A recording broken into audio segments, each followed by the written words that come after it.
नमस्कार। चित्रण की विविध तकनीक एवं प्रयोग से संबंधित इससे पूर्व के लेक्चर्स में हम पेस्टल कलर्स, जल रंग, acrylic colours, collage, mix media और ऑयल कलर्स के बारे में विस्तार से चर्चा कर चुके हैं।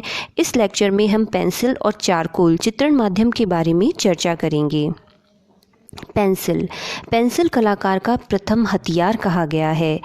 पेंसिल लिखने या चित्र बनाने दोनों काम में आती है। इनमें एक पतली छड़ होती है जो प्राय ग्रेफाइट या सीसा की बनी होती है, जिसे सुविधा की दृष्टि से लकड़ी में फंसा दिया जाता है। यह कागज पर घिसकर अपने रंग के अनुरूप एक निशान छोड़ जाती है। सामान्यतः इस छड़ को दो लकड़ी के टुकड़ों के बीच में दबाकर उन्हें गोंद से जोड़ा जाता है। बाजार में कई प्रकार की पेंसिलें उपलब्ध हैं। ग्रेफाइट पेंसिल के कई ग्रेड होते हैं, जैसे 9H से लेकर H तक, F, HB और B से लेकर 10B या 12B तक। H का मतलब हार्ड होता है और B का मतलब ब्लैक होता है। ग्रेड: छड़ चूर्णित ग्रेफाइट और चिकनी मिट्टी मृतिका के मिश्रण से बनती है। NH या 10H तक के छड़ जो सबसे कठोर ग्रेड होते हैं में चिकनी मिट्टी की मात्रा ग्रेफाइट से कहीं ज़्यादा होती है, और जैसे जैसे ग्रेड H की तरफ आती है मिट्टी की मात्रा घटती जाती है और ग्रेफाइट की बढ़ती जाती है, जिससे कि वह सॉफ्ट होने लगती है। इसी तरह से 9B या 10B जो कि सबसे सॉफ्ट होती हैं कि छड़ों में ग्रेफाइट की मात्रा मिट्टी से कहीं ज़्यादा होती है और B में कम होती है। HB पेंसिल में दोनों की मात्रा लगभग समान होती है, अर्थात अगर चिकनी मिट्टी की मात्रा ग्रेफाइट से ज़्यादा होगी तो पेंसिल हार्ड होगी, और अगर ग्रेफाइट की मात्रा चिकनी मिट्टी से ज़्यादा होगी तो पेंसिल सॉफ्ट होगी। ग्रेडों के अनुसार पेंसिल विभिन्न प्रकार की होती हैं। कठोर पेंसिलें हैं 10H, 9H, 8H, 7H, 6H, 5H और 4H। इनसे हल्की धूसर रंग की रेखाएं बनती हैं।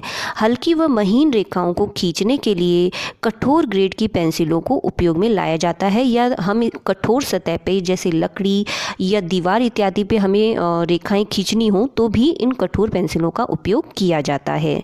मध्यम 3H, 2H, H, F, HB और B।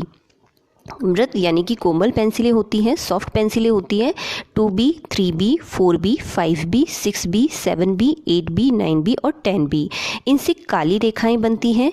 10B पेंसिल से बनी रेखाएं अन्य मृद ग्रेडों से अधिक कर्षण वर्णीय अर्थात काली होती हैं। चारकोल: काले रंग के नरम कोयले का प्रयोग स्केच या आरंभिक रेखांकन हेतु किया जाता है। कलाकारों का लकड़ी का कोयला यानी कि चारकोल एक प्रकार का शुष्क माध्यम है। इसे बिना बाइंडर के उपयोग के उत्पादित किया जाता है, यानी कि इसमें कुछ मिलाया नहीं जाता है, इसे डायरेक्ट उपयोग किया जाता है। इन चारकोल को अक्सर कलाकारों द्वारा उनके बहुमुखी गुणों के लिए उपयोग किया जाता है, यानी इनसे विविध प्रभाव उत्पन्न किए जा सकते हैं।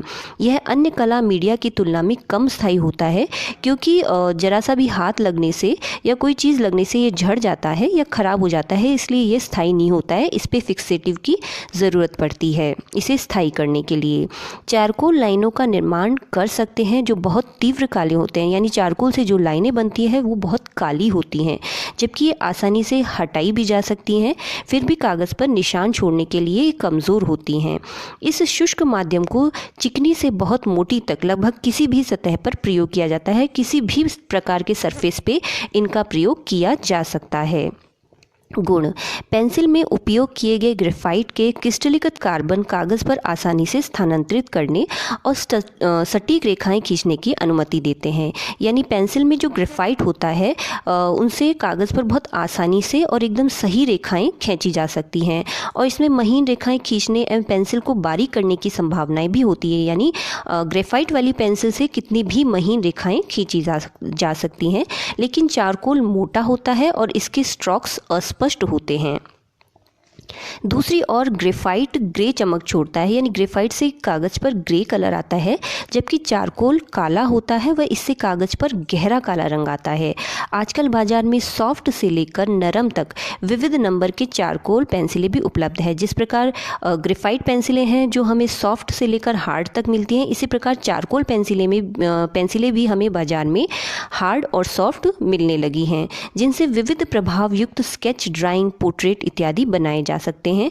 ये बहुत ही प्रभावशाली होते हैं। इनके प्रयोग से कागज पर चित्रण में त्रिआयामी प्रभाव भी उत्पन्न किया जा सकता है।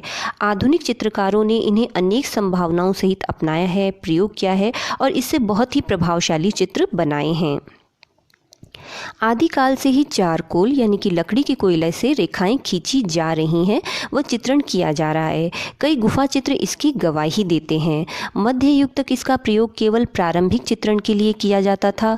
15वीं शताब्दी से उपयुक्त फिक्सिंग विधियों के विकास से इस तकनीक में बनाए गए कार्य अंतिम लक्ष्य थे और केवल प्रारंभिक चरण नहीं थे, यानी फिक्सेटिव या स्थायीकरण माध्यमों का विकास हो चुका था, इसलिए इनसे केवल प्रारंभिक रेखांकन का ही काम नहीं लिया जाता था, बल्कि अंतिम चित्रण यानी पूर्ण पेंटिंग भी इनसे बनाई जाने लगी थी। अर्थात फिक्सेटिव के विकास के पश्चात चारकोल से पूर्ण चित्र बनने लगे, केवल आरंभिक रेखांकन नहीं। चारकोल क्रेयॉन को 19वीं शताब्दी के दौरान विकसित किया गया था और इसका उपयोग कैरिकेचर आर्टिस्ट द्वारा सबसे पहले किया गया था। यद्यपि पुनर्जागरण के बाद से कई कलाकारों ने चारकोल का उपयोग किया, जैसे लियोनार्डो दा विंची, वेरेचियो, ड्यूरर, पंटार्मो, लेकिन कुछ कार्यों को संरक्षित रखा गया है। कुछ कार्य मुख्य हैं, जिनमें से कैरोसी, बेरोचे, रेनी और डेमेनन के कार्य मुख्य हैं। पोस्ट इम्प्रेशनिस्ट ने इनका अधिक उपयोग किया, जैसे कि देगार, रुदेन और विशेष रूप से सेरात। ऑगस्टस 19वीं शताब्दी के चारकोल आर्टिस्ट में से एक थे, जिन्होंने चारकोल में ड्राइंग सिखाई और 1873 में कला पर एक ग्रंथ प्रकाशित किया, जिसका कई भाषाओं में अनुवाद किया गया। पूरे पश्चिमी कला इतिहास में अन्य माध्यमों के लिए प्रसिद्ध कलाकारों ने अंतिम चित्रों के लिए स्केचिंग या प्रारंभिक अध्ययन के लिए लकड़ी का कोयले का उपयोग किया, यानी चारकोल का उपयोग केवल प्रारंभिक स्केचिंग के लिए किया गया। एक प्राथमिक माध्यम के रूप में चारकोल का उपयोग करने वाले समकालीन कलाकारों के उदाहरण रॉबर्ट लोंगो, विलियम कैंट्रिज, डैन पाइल और जोएल डैनियल फिलिप्स हैं, जिन्होंने अंतिम रूप से चारकोल से पूर्ण पेंटिंग्स बनाई हैं, पूर्ण चित्र बनाए हैं। चारकोल ड्राइंग का उपयोग वर्तमान में काफ़ी बढ़ गया है। इसकी फिक्सिंग संभावनाओं यानी स्थायीकरण तकनीक को स्प्रे द्वारा बहुत अधिक बढ़ा दिया गया है। उत्पादन चित्रण हेतु चारकोल निर्माण के लिए विभिन्न लकड़ियों का उपयोग किया जाता है, जैसे विलो, लिडेन, फलों के पेड़ और अन्य। महत्वपूर्ण बात यह है कि कोयला बहुत अधिक नरम नहीं होना चाहिए और बहुत अधिक कठोर भी नहीं होना चाहिए। इसके हेतु सबसे अधिक इस्तेमाल की जाने वाली लकड़ी विलो की है। यह चारकोल पेंसिल निर्माण हेतु सर्वाधिक उपयुक्त रहती है। अन्य पेड़ों की लकड़ियों का उपयोग भी इसके निर्माण के लिए किया जाता है, जैसे अखरोट की लकड़ी, अंजीर की, बेर, मर्टल जो ग्रीस में अधिक उपयोग की जाती है, या मेहंदी जो कि इटली में उपयोग की जाती है, और बॉक्सवुड का भी उपयोग चारकोल बनाने के लिए किया जाता है। चारकोल पेंसिल लकड़ी के एक जैकेट में संलग्न कर बनती है।